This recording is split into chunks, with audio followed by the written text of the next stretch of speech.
Just to be clear, I got married in early February. I have always been very close to my father and stepmom growing up. I always felt like they offered me a stable home for me to grow up in. I never had that with my mother. During the last few years of my parents' marriage, my mother changed as a person. She was a happy and cheerful person when we were younger. She really changed after the divorce. She was miserable, and I felt that. I could tell that she hated the fact that I preferred to live with my dad, but never verbalized her feelings. She has been single since the divorce and refuses to date other people. I always wanted to have joint birthday parties with my mom, dad and stepmom, but my mom wouldn't have it. She avoided my father like the plague. I never understood her behavior and resented her for it. Quite naturally, I preferred my dad's household over my mom's. Anyways, right before my wedding, I was staying at my dad's. One night, I overheard my dad and stepmom reminiscing about how they met. Now they always told us that they met 6 months after the divorce at the library. Turns out, they lied. They were talking about how my father couldn't take his eyes off her the moment she walked into his office, and how he wanted her from that moment on, and how he didn't care that he had a pregnant wife at home. Apparently their first kiss was a few days after I was born, and the first time they had sex was on my parents' 3rd anniversary. I was only a few months old back then. They were talking about how difficult it was for them to continue their relationship after they got caught when I was 5. This was extremely shocking to me because my parents got divorced when I was 10. They were also making fun of my mom's weight. This meant that they carried on an affair throughout my parents' marriage. I remember my mom changing for the worse when I was in 2nd grade. My mom always knew, and she never told me. I broke down crying that night and I felt really guilty because of the way I acted towards my mom growing up. I had no idea she went through so much. I was cheated on by my first boyfriend in college, and it destroyed me. I felt horrible. That night, I didn't confront my dad, but the next morning, I packed my crap up and transferred the amount he had spent on my wedding. I didn't want his money. I told him I heard everything and asked him to stay away from my wedding. I left their house and drove to my mom's. I hugged her really hard and we both cried. I had my mom walk me down the aisle and I made sure my dad's family didn't attend the wedding. I didn't explicitly disinvite my half-brother, but he stayed away from my wedding and I'm actually glad he didn't come. I don't think I want anything to do with any of them anymore. I've heard from the grapevine that my dad is on antidepressants nowadays. My grandma blames me for his depression. Did I overreact? I still don't want anything to do with him. My dad's family think I was and I am being cruel to him. Am I the idiot? Not the idiot. So your views of who your dad is were suddenly changed overnight and it was revealed that your dad is an idiot who messed your mom up mentally. Yeah, no, I don't think you're overreacting. Those actions are unforgivable for a lot of people. You're especially not the idiot because you gave back the money. I have so much respect for your mom for keeping that crap to herself. That's one of the more impressive things I've ever heard. By the way, you're not to blame for his depression. He is. He made the awful decisions that led him to where he is. The bigger a lie gets, the more powerful it will be when it all comes crashing down. Not the idiot. You found out the ugly truth about your father and before your wedding. Nothing is your fault. He brought this on himself. Think of it this way, if it was right all along, why didn't he tell you the truth? It's also not something you can get over easily. How you acted after finding out shows that you weren't over it. After finding out the truth, after living a lie all your life doesn't happen every day, so don't be harsh on how you acted. His depression is on him, and don't let anyone blame you for it. You should be focusing on getting over the mistakes and living your life. You're an adult, and you made your decision. He made his and there are always consequences. If he wants to rectify your relationship with him, it's on him. Now you have all the facts, you are entitled to make informed decisions of people. What makes it worse is they were making fun of your mom's weight during it. It doesn't sound like they have any remorse, which probably added to your surprise learning of their true characters. Your mom must be really strong to have not told you the truth that entire time to protect you. My stepdaughter, 15, Jane, has a burn scar around her neck and covers one side of her face. The reason was an accident that took place 4 years ago, and yes, she's already gotten tons of insensitive comments, but to me and her dad, she's still the most beautiful soul. My family's been supportive and loving towards Jane. My sister and her now husband got married days ago. They told me and my husband they decided the wedding will be child-free. Meaning Jane couldn't come. They asked if that'd be okay and we said yeah. Absolutely, we respect the bride and groom's rules. I've immediately arranged for Jane to stay with a friend that she calls Auntie, though Jane wanted to attend the wedding, but I explained this was a rule for everyone and we should respect that. My husband and I got to the venue and first thing we noticed was kids. Kids of all ages all around the venue. My husband literally stopped walking. He paused for a few seconds, looked at me then let go of my hand and said he was out of there. He walked out, but I stood still when Mom saw me and signaled me to come join the family. But I didn't go. I asked one of the guests who had his kid with him and he said this event allowed kids. I was seeing red at this point cause I was fooled into leaving Jane at home and coming with my husband only. I ignored Mom and went straight to where my sister and her husband were standing. Then I blew up at them asking why they lied about this being a child-free wedding when it wasn't. I asked them in front of everyone why they decided to basically lie to me and my husband and get us to exclude our daughter. Why? Is Jane somehow different from the other kids who showed up? My sister tried to calm me down, but I bluntly asked if it was cause her step-niece has a burn scar that she and her husband were too ashamed of. I literally heard guests saying oh, Mom tried to get me to step off the stage. But I proceeded to call my sister and her husband awful, insensitive people with no respect for me nor their niece. My sister started crying saying she would never and that I misunderstood and my brother-in-law begged me to go sit, but I refused and said I wasn't interested in celebrating or supporting their marriage after this. I walked out and was followed by Mom and aunts lashing out saying I went way out of line and was disrespectful of the bride who's my sister for God's sake and ruined her wedding by saying that in front of everyone. Mom said it was brother-in-law's idea and I have the right to be mad, but I should have confronted her later not in front of guests and ruining the event. They said eventually this was their day and get to decide, but still. They said I should have spoken to her privately or left instead of making a scene. I was all ready to at least include OP and the idiots in this story until it became obvious that Jane was excluded as a deliberate decision. What you did was inappropriate for something that could have been a misunderstanding, but it seems silly for me to say that when you were absolutely right. There is no more appropriate place to call out idiots than at the precise occasion where they are acting like idiots. Given the context of this post, I hope it is within the civility rules to say that in their desire to keep their wedding superficially pretty, your sister and brother-in-law acted like ugly people. Not the idiot. You stood up for your daughter and I'm very proud of you. She chooses her new husband over you and by family blaming the husband is even worse. Is your family ever going to be the same over this? Nope, and it shouldn't be. Please make sure to try and protect your daughter from the following backlash that will be coming your way.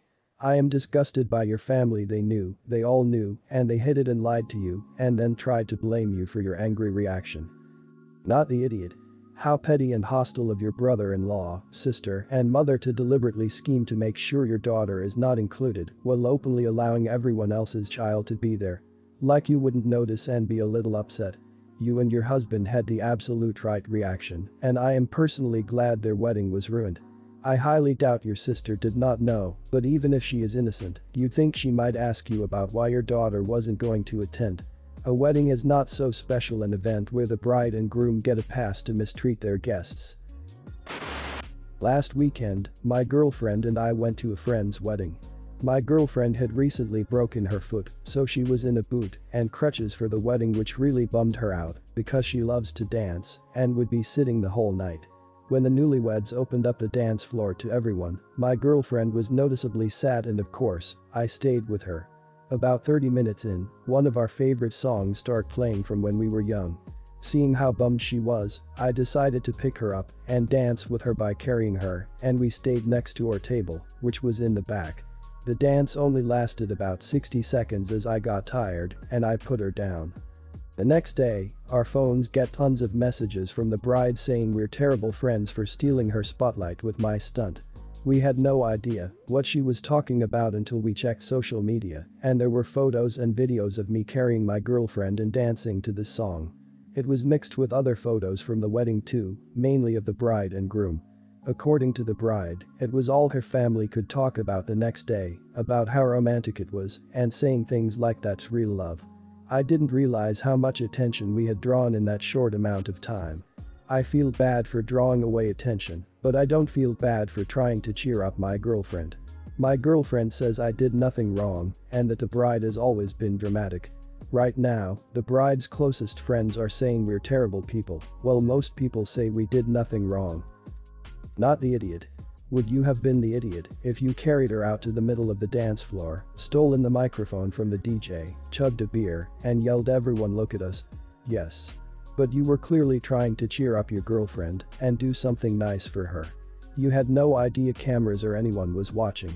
Hard to steal the spotlight if you don't know it's on you. And you can't control how other people react. The bride is just jealous that someone had the audacity to be romantic and thoughtful in a way that other people noticed, taking their eyes off her for a whole 60 seconds. She sounds like one of those brides who was just looking for something to be pissed about the next day. The bride sounds like a spoiled brat having a tantrum. What does she expect you to do exactly? It obviously wasn't a plot to steal her thunder, since it's not exactly worth broken bones to be in wedding videos and pics and on a long shot, looking romantic dancing that way versus silly. How were you to know people were even paying attention when you say you were near the back? Doesn't or can't she figure that out? It's so ridiculous. I guess you'll just have to wait for her to get over it and maybe she'll see how stupid this is. At least the two of you had a good time. That was a really sweet thing to do. I'm so tired of hearing about all these entitled brides. You did nothing wrong. You were sweet and helped your girlfriend. A non-selfish bride would have seen it as something cool to remember about her wedding. A self-centered bride is mad that anyone else takes the focus off of her. Don't apologize. You didn't do anything wrong. So, me and my boyfriend both live in a 2-bedroom apartment together, along with our 6-month-old. We also have a German Shepherd, 1, and our cat, 5. Recently, my brother lost his job and couldn't afford to pay his rent, so he asked if he could crash in our spare bedroom for a while, which I agreed to. However, almost immediately, my brother took issue with my pets. He complained that there was fur everywhere, even though we vacuum daily. Other complaints included that my German Shepherd is dangerous and that my cat was really annoying him. I gave him the benefit of the doubt, since I figured his current situation may have been getting to him. However, things took a turn when I came home after going to the mall last week. Normally, my German Shepherd would immediately greet me, but him and my cat were nowhere to be seen. I asked my brother where they were, and he told me that he took them to the shelter. I started yelling at him for doing what he did. In response, he threatened to tell my landlord about my pets and have me evicted. My landlord allows pets, but he didn't know this. I told him to get the hell out of my apartment or I'd call the cops. He cussed me out and then left. I went to the animal shelter where luckily I found my pets. One of the workers told me that a man had come in and claimed the animals were his and that his family couldn't handle them anymore. I was able to get them back after I proved they were mine via photos. Which brings us to today. My dad called me to tell me that my brother is currently sleeping on the streets since, as I mentioned before, he can't afford to rent a place.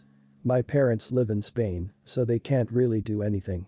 My dad chewed me out for being cruel to my brother and tried to claim that his behavior was due to this current situation.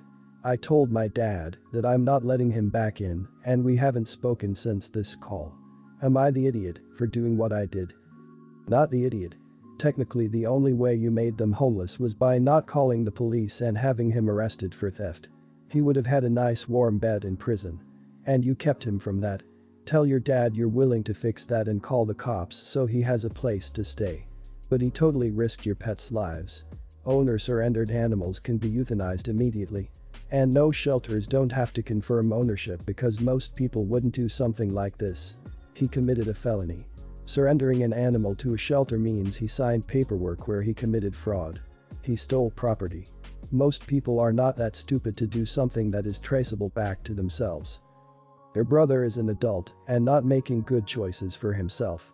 You have no obligation to coddle him through that, especially after giving him a place to live and in return, having family members effectively kidnapped. What if the baby annoys him next? Will he put her into foster care? Tell your parents to wire him money or set up some sort of alternative living situation if they're worried. You didn't make your brother homeless, he did. He lost his job, he lost his apartment. You had nothing to do with it in the first place. You gave him a roof, and he stole your dog in exchange. It's totally normal that you want him out of your place. The rest is up to him. Maybe call the police on him for stealing your dogs. At least that way, he'll have a roof over his head. Ex and I share a 16-year-old son together. 6 years ago he cheated on me and got the other woman pregnant, and I filed for divorce. They got married straight after but broke up and then got back together. Right now they are still together, but their relationship is turbulent to say the least. Because of this they often find themselves in financial difficulty. And their recently turned 6-year-old daughter has suffered because of it. I am not part of her life. I never could be after he cheated. My son is kind of the same. He was old enough to realize that dad moving out and in with another woman who was giving him a baby sibling meant that dad had likely cheated. I put him in therapy, but I never had it in me to be part of his half-sister's life, even if it meant he didn't make much of an effort to get close to her. The last year has hit everyone hard, but from what my son has said, X has been hit very hard. Things went to crap in his house, and he spent thousands fixing the roof, then a plumbing issue and then a broken window. It was X's daughter's 6th birthday 2 weekends ago. X's parents always took care of getting my son a gift from him to his half-sister, but they never really got her much. X emailed me about our son and dropped stuff about buying his daughter gifts into those emails. We needed to discuss medical stuff about our son. I told him I would not be buying gifts when he kept dropping it in despite my ignoring him. My son said his half-sister got basically nothing for her birthday, nothing special anyway, and she was sad. My ex told me it was my fault and I should have got her something as the mom of her brother. I was venting to one of my friends about it and she said my ex is kinda right. That she was the affair child and she ended up in the spot of never being as wanted as her half-siblings and feeling the impact of less people making less effort. Am I the idiot? I understand your feelings completely. You are definitely not the idiot for not getting the child a gift from you. It would probably be a good thing to try to promote a relationship between your son and his half-sister, if for no other reason, so your son doesn't feel like he can't have one, because it would upset you. To that end, it would be a good idea to give her birthday presents from him. But you were certainly not obligated to make her birthday special. No reasonable person would expect such a thing. I would, however, talk to your son. Your description makes it seem like he empathizes with his sister. He may also feel bad that there would normally be a present from him, and this year there wasn't, or there was something not to the extent there normally would be. If she asked questions on why, he may have felt awkward. If he expresses that he would like to give her something, I would take him shopping. You wouldn't be doing it for her but him. But if he expresses that she's guilting him and he merely feels bad because of that, I would take the opportunity to teach him about manipulation. His feelings are what matter here, not anyone else's entitlement nor any anger you have towards your ex. Though I agree that it is not the girl's fault your ex fathered her through an affair, you have no responsibility to buy her anything. She is nothing to you. Yes, it would be nice if you to even think to buy her anything. If your son wanted to make the gesture himself, you could help him buy it, but you have no obligation. It is sad for the girl, but again you have no obligation, and anyone who thinks you do, including your friend, are the idiot.